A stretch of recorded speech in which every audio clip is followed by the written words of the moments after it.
नमस्कार, बी न्यूज मध्ये आपलं स्वागत। मी केतकी पाटील। सर्वप्रथम आजच्या ठळक बातम्या।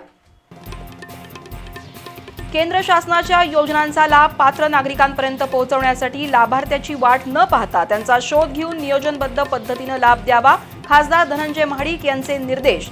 तर आपापल्या विभागातील त्रुटींचा अधिकाऱ्यांनी तातडीने निपटारा करावा, खासदार धैर्यशील माने यांच्या सूचना। रेकॉर्डवरील गुन्हेगार सूरज साखरेवर क्रांतिसिंह नाना पाटील नगर परिसरात अज्ञात दोघांकडून पिस्तुलातून गोळीबार, साखरे गंभीर जखमी।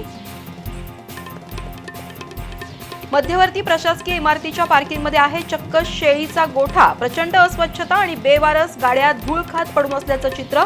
पार्किंगच्या जागेचा योग्य वापर होण्यासाठी सरकारी अधिकाऱ्यांनी लक्ष देण्याची गरज। शाहूपुरीतील भाजी मंडई, बीटी कॉलेज, साइक्स एक्सटेन्शन परिसरातील अतिक्रमणांनी नागरिक वैतागले। बेशिस्त पार्किंग, रस्त्यावरच्या व्यवसायामुळे रोजच होते वाहतूक कोंडी। महापालिका आणि वाहतूक शाखेने कठोर उपाययोजना करण्याची गरज। आणि सापांविषयीचे गैरसमज आणि अंधश्रद्धा दूर करून त्यांचं जैव साखळीतील महत्त्व अबाधित ठेवण्याची गरज। जागतिक सर्प दिन विशेष।